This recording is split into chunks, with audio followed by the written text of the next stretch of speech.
আচ্ছা চলেন। বিসমিল্লাহির রহমানির রহিম। সবক নম্বর 19-এ আপনি পড়েছিলেন যে আল্লাহ শব্দের কায়দা। আল্লাহ শব্দের জি পূর্বের অক্ষরে, আল্লাহ শব্দের পূর্বের অক্ষরে যদি জাবার অথবা পেশ আসে তাহলে সেই আল্লাহটি পুর হবে। পুর মানে মুখটা অনেকটি গোল মতো। যেমন আল্লাহ শব্দের আগে গোল। নুনে জাবার আছে ইন্নাল্লাহা, ক্বালাল্লাহু, ইউরিদুল্লাহু। আল্লাহ শব্দের আগে দালের পেশ আসছে। কিন্তু যখন জি আল্লাহ জি শব্দের আগে জের আসে তখন আল্লাহটি বারিক হয়, মানে মুখটা বড়। যেমন দিনিল্লাহি, তাই না? ঠিক অনুরূপ জি ভাবে জি সবক নম্বর 20-এ, সবক নম্বর 20-এ বলছে র এর কায়দা। এই যে র আছে না আলিফ থেকে এর মধ্যে যে র রয়েছে, এই রর কায়দা। রর কায়দাটা ঠিক ওই রকম, যেমন আল্লাহ শব্দ কখনো পুর হয় কখনো বারিক হয়, ঠিক অনুরূপভাবে র কখনো পুর হবে কখনো বারিক হবে। ঠিক আছে, কখন পুর হবে কখন বারিক হবে সেই কায়দা বলছি। দেখেন, যখন ডাইরেক্ট রর উপরে জাবার অথবা পেশ আসবে তখন সেই রটি পুর হবে। ভালো করে বুঝে নেবেন, যখন ডাইরেক্ট রর উপরে জাবার অথবা পেশ আসবে তখন সেই রটি পুর হবে, অর্থাৎ মুখটা অনেকটা গোল মতো। যেমন এখানে দেখেন দারাসা, দেখছেন দারাসা, রর উপরে জাবার, তাহলে এই রটি পুরো হচ্ছে জি দারাসা। তারপরে রয়েছে ফাফির রু, দেখেন রর উপরে পেশ, রু বলে মুখ গোল হয়ে গেল। তাহলে কি হলো, ডাইরেক্ট জি যখন রর উপরে জাবার অথবা পেশ আসবে তখন র পুর হবে। আর যদি ডাইরেক্ট রয়ের নিচে জের আসে তখন র বারিক হবে। যেমন বার রি, রয়ের নিচে জের, বার রি আল আতু, বুঝে আসছে? তাহলে কি হলো, জি যখন জি ডাইরেক্ট রয়ের উপরে জাবার এবং পেশ আসবে তখন র পুর হবে, ডাইরেক্ট রয়ের নিচে জের আসলে র বারিক হবে। এখন প্রশ্ন, বারিক হবে। যদি র সাকিন হয়, আপনার সাইডে কেউ একজন কথা বলছেন, বারবার কানা আসছে একটু। একটু উপর থেকে যা, হ্যাঁ, না চুপ দে, যে রেকর্ড হচ্ছে নিচে তো। থেকে যা, হুম। 5 মিনিট জানা। তো যাই জি হোক, তো যখন ওটা তো ডাইরেক্ট রয়ের উপর জাবার জের পেশ কি হলে, জাবার এবং পেশ হলে র পুর হবে, জের হলে র বারিক হবে। এবার যদি র সাকিন জি হয়, যদি র সাকিন আসে তখন রর পূর্বের অক্ষরে দেখব। র সাকিন যখন পূর্বের অক্ষরে জাবার অথবা পেশ আসবে তখন সেই র সাকিনটাও পুর হবে। যেমন এখানে র সাকিনের পূর্বে জের আচ্ছা এসছে, তার মানে এই রটি পুর হবে। যেমন হামজা র জাবার আর সালনা, কফ র পেশ কুর আনুন, দেখছেন? তাহলে যখন র সাকিন হবে তখন র পূর্বের অক্ষরে দেখবে। পূর্বের অক্ষরে জাবার বা পেশ জি আসলে র পুর হবে, পূর্বের অক্ষরে জের আসলে র বারিক হবে। অনুরূপভাবে র সাকিনের পূর্বের অক্ষরে জের আসলে র বারিক। যেমন উ মির তু, মিম রজের মির, তাহলে পুর মানে মুখ গোল মির আর বারিক মানে মুখ বড়। ঠিক আছে, এগুলো খেয়াল রাখতে হবে। বড়। তাহলে কি হলো, এই পর্যন্ত রর কায়দা কি বুঝলাম, যখন ডাইরেক্ট রর উপরে জাবার অথবা পেশ আসবে তখন রপুর, রর নিচে জের আসলে র বারিক। এবার যদি ডাইরেক্ট রর উপরে জাবার জের পেশ কিছু না হয়, র সাকিন আসে, তখন কি করব, তার পূর্বের অক্ষরে দেখব। পূর্বের অক্ষরে যদি জাবার অথবা পেশ আসে রপুর হবে, পূর্বের অক্ষরে জের আসলে র বারিক হবে। এইবার অনেক সময় দেখা যাবে জি র সাকিন পূর্বে জের এসেছে কিন্তু সেই রটি পুর হবে কখন, যখন র সাকিনের পরের অক্ষর এই সাতটির মধ্যে কেউ আসবে। খ, স, দত, গয়েন, ত, কবজা, এগুলো একটু মুখস্থ করে নেবেন। ঠিক আছে, এই আচ্ছা। সাতটি অক্ষরকে, এই সাতটি অক্ষরকে বলা হয় হুরুফে মুস্তালিয়া। কি বলে? হুরুফে মুস্তালিয়া। হ্যাঁ, দেখেন এখানে লেখা রয়েছে, এই দেখেন হুরুফে মুস্তালিয়ার হুম, সাতটি অক্ষর। হুরুফে মুস্তালিয়ার সাতটি অক্ষর অর্থাৎ খ, স, দত, গইন, ত, কবজা, বুঝে আসছে? তো যখন র জি সাকিন জি হবে, যখন র সাকিন পূর্বে জের, কায়দা অনুযায়ী কি হয়, র সাকিনের পূর্বে জের হলে র বারিক হয়। কিন্তু বারিক হয়। র সাকিনের পূর্বে জের হওয়া সত্ত্বেও যদি পরে এই খ, স, দত, গইন, ত, কবজা অর্থাৎ হুরুফে মুস্তালিয়ার সাতটির মধ্যে কেউ আসে তখন সেই রটি পুর হবে। যেমন এখানে মিম রওয়াজের মির, মির বলে র বারিক হয়, কিন্তু র সাকিনের পরে সদ জি এসেছে। র সাকিনের পরে সদ, সদটি হচ্ছে হুরুফে মুস্তালিয়া, দেখেন সদ। তাহলে এই রটি পুর হবে। যেমন মিউর, সদ আর মিউর বলে মুখ গোল হয়ে যাবে। ওরকম কব রজের কিউর, আচ্ছা তসিন, র সাকিনের পরে ত এসেছে, ত হুরুফে মুস্তালিয়া, সেই জন্য এই রটি পুর হয়ে যাচ্ছে। তাহলে এই পর্যন্ত রর কায়দা কি বুঝলাম, যখন ডাইরেক্ট রর উপরে জাবার অথবা পেশ আসবে রপুর, রয়ের নিচে জের আসলে র বারিক। যদি র সাকিন হয় তখন দেখব আগের অক্ষরে জাবার বা পেশ আসলে রপুর, আর যদি আগের অক্ষরে জের আসে র বারিক। কিন্তু কখনো কখনো র সাকিনের আগের অক্ষরে জের আসা সত্ত্বেও রপুর হবে। কখন? যখন র সাকিনের পরে হুরুফে মুস্তালিয়ার সাতটি অক্ষরের মধ্যে কেউ আসবে তখন র পুর হবে। বুঝে আসছে? এইভাবে চলেন, এখন পড়েন হু করে। সাউন্ড আসছে নি? আসছে, সাউন্ড? আবার আসছে। হ্যাঁ, আচ্ছা আচ্ছা, চলেন এখন পড়া শোনান।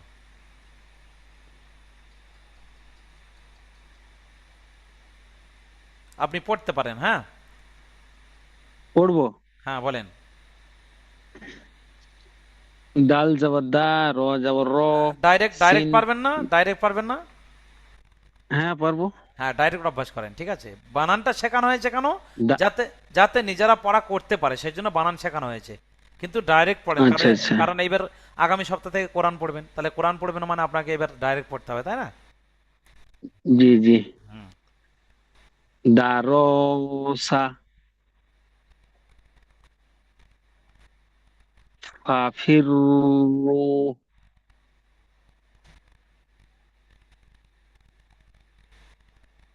বাররি, আল করিয়াতু,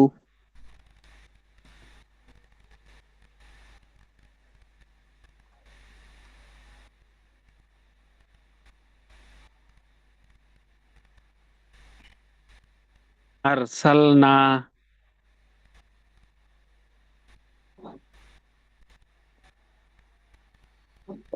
কুরআনুন, নু। এটা বারিক আছে। হুম হুম, চলেন। উমির, উমির তু,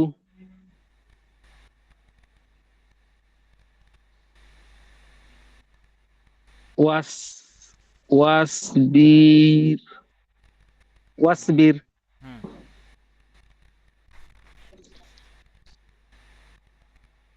মির। এটা পুরো আছে। মির সতান,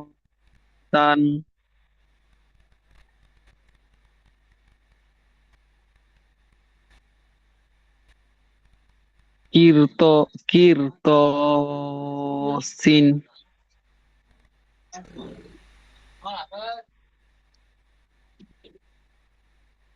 ফিরফাতুন। ফের কতন কফ আছে, ঠিক আছে? ওহ, ফির কতন। হ্যাঁ, জি। তাহলে দেখেন এই পর্যন্ত রর ফির। কায়দা শেষ। এইবার জি প্রশ্ন আসছে, দেখেন প্রশ্নমালা। প্রথমে বলেছে র, র কত জায়গায় পুর হয় ও কি কি। তাহলে আপনার মনে আছে কি জি জানি না, আমি একবার বলে দিচ্ছি র কত জায়গায় পুর হচ্ছে। দেখেন, র তিন জি, মনে জায়গায়, আছে। র তিন জায়গায় পুর হয়। যদি জি সরাসরি রর উপরে জাবার অথবা পেশ আসে র পুর হবে, নাম্বার ওয়ান। নাম্বার জি ওয়ান, রর উপরে জাবার অথবা পেশ আসলে র পুর। নাম্বার টু, র সাকিনের পূর্বের অক্ষরে যদি জাবার অথবা পেশ আসে সেই র সাকিন পুর। নাম্বার থ্রি, র সাকিনের পরের অক্ষরে যদি হুরুফে মুস্তালিয়ার সাতটি অক্ষর খ স দদ গইন ত কবজার মধ্যে কেউ আসে তখন সে রটি পুর। বুঝে আসছে? জি এক নাম্বার, রর উপরে জি জাবার অথবা পেশ আসলে রপুর হবে।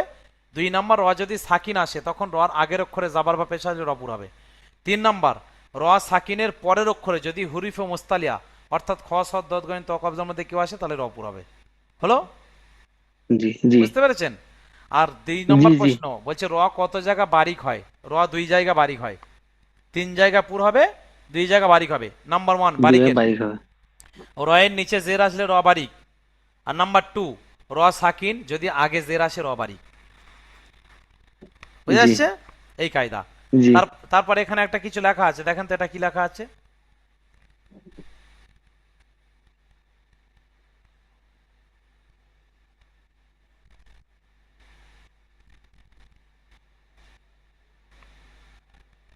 উহারিমু। হুম।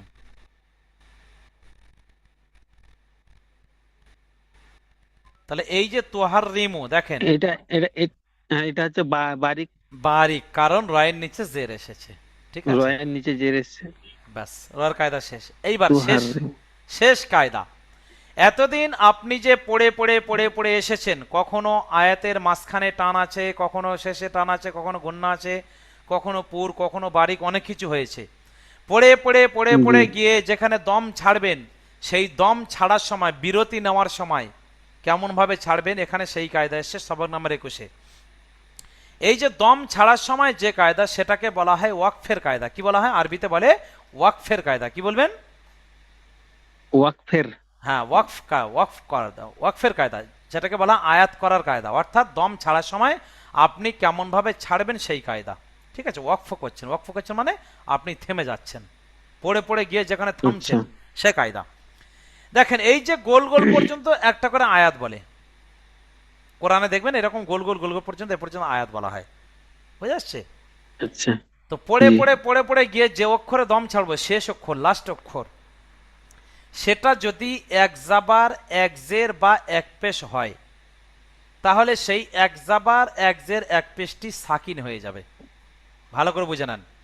পড়ে পড়ে গিয়ে লাস্ট অক্ষর যেখানে ওয়াকফ করব অর্থাৎ থামবো, সেখানে যদি এক জি জাবার এক জের এক পেশ থাকে তাহলে সাকিন হবে। যেমন দেখেন এখানে দেখেন আলামিনা, এই শেষ অক্ষর নুন জাবার আছে, এক জাবার, তাহলে এই নুনে আমরা হুম যেহেতু দম ছাড়বো, ওয়াকফ করব, তাহলে এই নুনটি এক জাবার সাকিন হবে। কিরকম? আলামিন। আচ্ছা আলামিনা, কিন্তু আলামিন হুম। কেন? এক জাবার এক জের এক পেশ সাকিন হয়ে যাবে, তাই না? ওরকম দেখেন আর আচ্ছা রাহি, আর রাহিম, আচ্ছা রাহিমি, কিন্তু দম ছাড়ার সময় বা ওয়াকফের কায়দা, তাই রহিমিটা হয়ে গেল রহিম। বুঝে আসছে? নাস জি নাস্তাইন, আচ্ছা নাস্তাইনু হয়ে গেল নাস্তাইন, দেখেছেন? তাহলে ওয়াকফের সময় অর্থাৎ দম আর ছাড়ার যখন সময়, যখন আবার দম ছাড়বো তখন এই গোল চিহ্নটা থাকবে নিশ্চয়ই। হ্যাঁ হ্যাঁ হ্যাঁ হ্যাঁ, গোল চিহ্ন বা এমনি দম ছাড়া আসবে, আরো কোরআনে আসবে, অসুবিধা নেই। গোল বা চিহ্ন, যাবার যে পেজটা সিঙ্গেল সিঙ্গেল থাকবে। হ্যাঁ যখন সিঙ্গেল থাকবে তখন সেটা সাকিন করবে। চলেন আপনি সেইভাবে এই তিনটে পড়তে পারেন।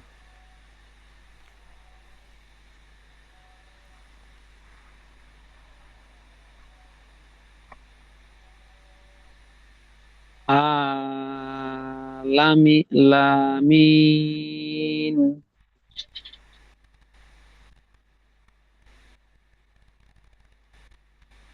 আর রহমান।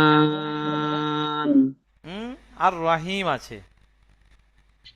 আর রহিম। ও হাজির আছে, এই হাজির আছে। ইয়ে না, নাস্তাইন। হুম, তাহলে যখন ওয়াকফ করব অর্থাৎ দম ছাড়বো, সেখানে যদি এক জাবার এক জের এক পেশ থাকে সেগুলো সাকিন হয়ে যায়। এইবার দেখেন যদি ওয়াকফের সময় আচ্ছা অর্থাৎ দম ছাড়ার সময় যদি দুই জাবার থাকে, দেখেন এখানে ডবল জাবার আছে, তখন কি করবেন? এক, আচ্ছা। একটি জাবার মনে মনে মুছে দেবেন, ক্যান্সেল হয়ে যাবে। তাহলে আর কটি জাবার থাকে? আরেকটি। একটি। তো যখন একটি জাবার মনে মনে ক্যান্সেল হয়ে যাবে, তাহলে একটি জাবার থাকছে। আর একটি জাবার যখন থেকে যায়, তখন দেখেন আলিফের ডান দিকে জাবার আলিম মাদ্দা টান হয় না? জি জি হ্যাঁ, তাহলে কি হবে? এখানে রয়েছে কি ইসরন, কিন্তু হয়ে যাবে র। কিরকম? ইন্না মাআল উসরি ইউসরা, আছে রন, হয়ে যাবে র, আলিফ জাবার র, এক জাবার হয়ে যাবে। ঠিক আছে? এক জবর হয়ে যাবে, এখানে আবার আলিম বাদ্দা আছে বলে এক আলিফ টান হবে। হ্যাঁ, কিন্তু এটা শুধুমাত্র দুই জাবারের ক্ষেত্রে এক জাবার হবে, কিন্তু দুই জের আর দুই পেশ সেগুলো সাকিন হয়ে যাবে। যেমন এক জাবার এক জের এক পেশে সাকিন হয়েছিল, তেমনি দুই জের দুই পেশ সাকিন হবে। যেমন দেখেন এখানে দুই জের আছে, তাহলে এই দুই জেরটা সাকিন হলে কি হবে? খুসর। আচ্ছা খুসরিন হয়ে যাবে খুসর। আচ্ছা আহাদুন হয়ে যাবে আহাদ। বুঝে আসছে? তাহলে শুধুমাত্র দুই জাবারটি এক জাবার থাকবে, বাকি সব সাকিন হয়ে যাচ্ছে। ঠিক আছে? তাহলে সেইভাবে আপনি এখান থেকে আচ্ছা, এটা সাকিন হয়ে যাবে। আপনি সেখান থেকে এখান থেকে পড়তে পারেন সেইভাবে। যেটা বানান যদি করি খ, সিন, র, পেশ, খুসর। এরকম। হ্যাঁ হ্যাঁ হ্যাঁ, চলেন। খুসর। হ্যাঁ না, আমি এমনি মানে বোঝার জন্য হ্যাঁ হ্যাঁ, বললাম আপনি আর কি। আপনি ঠিকই বলেছেন, আপনি স্পেলিং ঠিকই করেছেন। হুম, এটা হবে তাহলে আহাদ। হুম,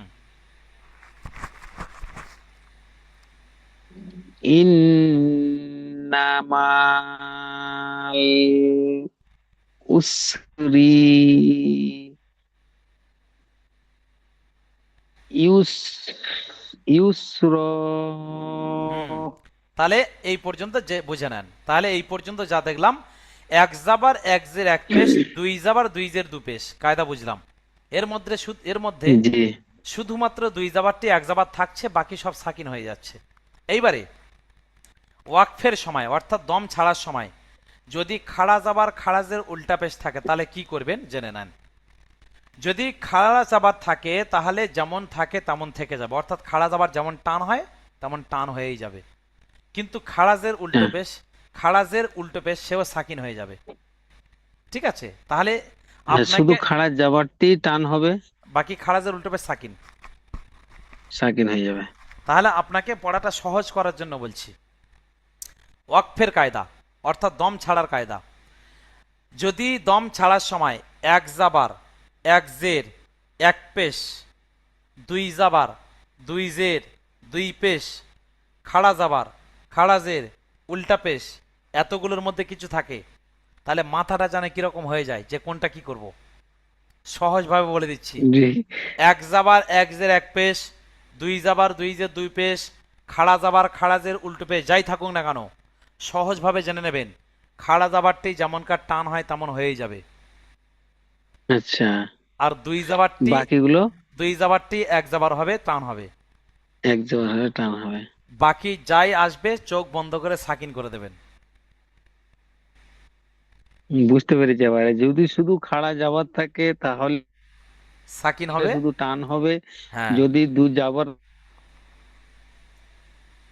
বলেন দুই জাবার থাকলে। তাহলে এটা এক জবর ধরতে হবে, হ্যাঁ, আর বাকি যাই থাকবে এক সব জবর। সাকিন। হ্যাঁ, আর বাকি যা থাকবে সব সাকিনের সব গাড্ডা, সাকিন। ঝামেলা শেষ। বুঝতে পেরেছি। আর জি কঠিন জি কিছু আছে? জি সহজ জি হয়ে গেল না? চলেন, ওই জন্য বই অনুযায়ী জি না, পড়িয়েছি, জি জি কিন্তু নিজের টেকনিকে কিছু দিতে বুঝতে হয়। পেরেছি। এবার দেখেন দম ছাড়ার সময় অর্থাৎ ওয়াকফের কায়দা, জি দেখেন তা রয়েছে। যখন দম ছাড়ার সময় বা ওয়াকফের সময় তা থাকবে তখন কি করবেন, এই তার নোকতা দুটো মনে মনে মুছে দেবেন। তাহলে যদি তার নোকতা মুছে যায় তাহলে অক্ষরটা কি হয় বলেন তো? এটা হা হয়ে যাচ্ছে। হা হয়ে যাবে। তখন হার উপরে আপনি হা, মনে মনে হা। তখন হার উপরে আপনি মনে মনে সাকিন লাগিয়ে দেবেন। তাহলে যদি হার উপরে সাকিন হয় তাহলে কি হবে, ইয়া হা যাবার ইয়া, তাই না?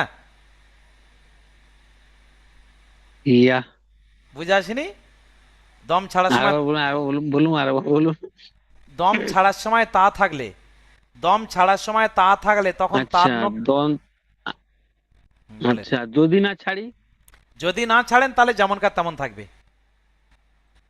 এখানে আচ্ছা, সব যেমন আছে তেমন পড়ে যাব। এখানে সব দম ছাড়ার কায়দা হচ্ছে। যখন দম ছাড়বেন না তখন এক যাবার এক জায়গায় যে যেমন আছে তেমন থাকবে, কেউ পরিবর্তন হবে না। আচ্ছা শুধু দম ছাড়ার সময় গল্প হচ্ছে এখানে। ঠিক আছে, তাহলে দম ছাড়ার আচ্ছা। সময় তা থাকলে তার নখটা মুছে যাবে, অক্ষরটা হা হয়ে যাবে, তখন হার উপরে সাকিন লাগাবেন। আর যদি হার উপরে সাকিন হয় তো আমরা জানি যে অক্ষরে সাকিন আসে সেই অক্ষরটি তার আগের অক্ষরের সঙ্গে মিলিয়ে নিতে হয়, জয়েন করে নিতে হয়। তাহলে হার উপরে সাকিন মানে হাটি তাহলে আগে আগে ইয়ার সঙ্গে ধরবে, ইয়া হা যাবার ইয়া। ইয়া, ইয়া হয়ে যাওয়ার ইয়া। বুঝে আসছে? তাহলে কি হবে, জি জি আনিয়া জি আনিয়া জারিয়া লাগিয়া। বুঝে আসছে? জি জি। ছাড়ছি বলে এটা হচ্ছে পরিবর্তনটা, যদি না ছাড়ি আমি, যদি তখন আরো কিছু পরিবর্তন আয়াত হবে না, পরে থাকতো তখন তখন পরিবর্তন হবে না। পরিবর্তন হবে না। সেই এটা বলেন আর এগুলো সব জি, বলেন, বুঝতে এগুলো পেরেছি। এগুলো এগুলো সব যখন আয়াত ছাড়বেন না তখন সব যেমনকার তেমন থাকবে, কেউ পরিবর্তন হবে না। কিন্তু আয়াত ছাড়ার সময়, বুঝতে দম পেরেছি। ছাড়ার সময় তখন এই সমস্ত কায়দা। বুঝে আসছে? চলেন এই লাইনটা জি শুনিয়ে জি দেন, এই জি লাইনটা জি। শুনিয়ে। হুম। এটা তাহলে হানিয়া জারিয়া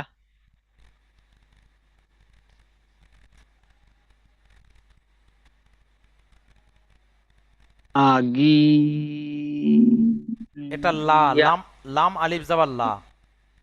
লাম লাগিয়া। হুম। তাহলে এই পর্যন্ত হবে। এই পর্যন্ত লেখক বলছেন সাদাকাল্লাহুল আজিম, অর্থাৎ বই শেষ, জি। আর কুছ নেই। এগুলো হচ্ছে তোমার এগুলো সংখ্যা। আপনি সংখ্যা। বাংলা, বুঝতে পেরেছি, আমি বুঝতে পেরেছি। বই শেষ, সংখ্যাগুলো দেখে নেবেন। এক লাইন আরবি রয়েছে, এক লাইন ইংলিশ রয়েছে, হ্যাঁ এইভাবে সংখ্যাগুলো দেখবেন। জি। হ্যাঁ, তাহলে এই পর্যন্ত আপনার থাকলো। আগামী হ্যাঁ বলুন। আগামী বৃহস্পতিবার আপনার রিভাইজ হবে জি। বা পরীক্ষা মতো নেবেন একজন টিচার আমাদের অফিস থেকে। জি। নিয়ে শুক্রবার দিন একটা টাইম দেওয়া হবে, ওই টাইমে অল্প টাইমের মধ্যে কোরআনটা ধরানো হবে, ঠিক আছে? আর আচ্ছা ঠিক আছে। শেষ বেজ রিকোয়েস্ট থাকলো,